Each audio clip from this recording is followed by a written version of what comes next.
Welcome to this week's Bushel Up. A lot of field work starting to take place. We finally got that window. A little chillier this morning, but it looks like we've got a pretty nice forecast ahead. I know, one of the things I want to highlight is just field prep work. I know a lot of guys are out strip tilling, putting some anhydrous ammonia on. In our case, we were able to disc yesterday, but a couple things we want to watch for is just air pockets, when you're running a disc or root stumper, whatever that may be. Just make sure you're leaving that good seed bed here. We've got good moisture in our topsoil, so we want to make sure conditions are right, that we're not clodding the things up, or in our case we have a crumbler behind the disc.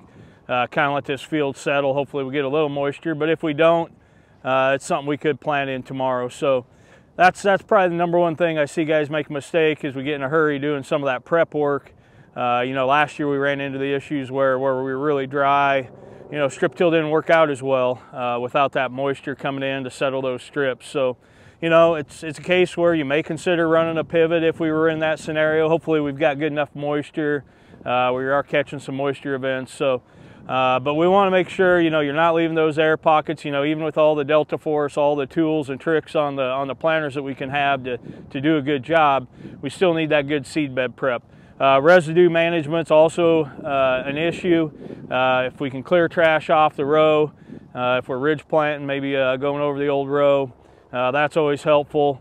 In our case, we have some higher populations, so we have to run a disc out here. We're not anti-no-till or all conventional till. We'll have both conditions that we plant into, some no-till, especially where we're trying to conserve moisture on our dryland fields this year. So we've left them alone, but in our case of our high residue areas, we've managed that with a disc.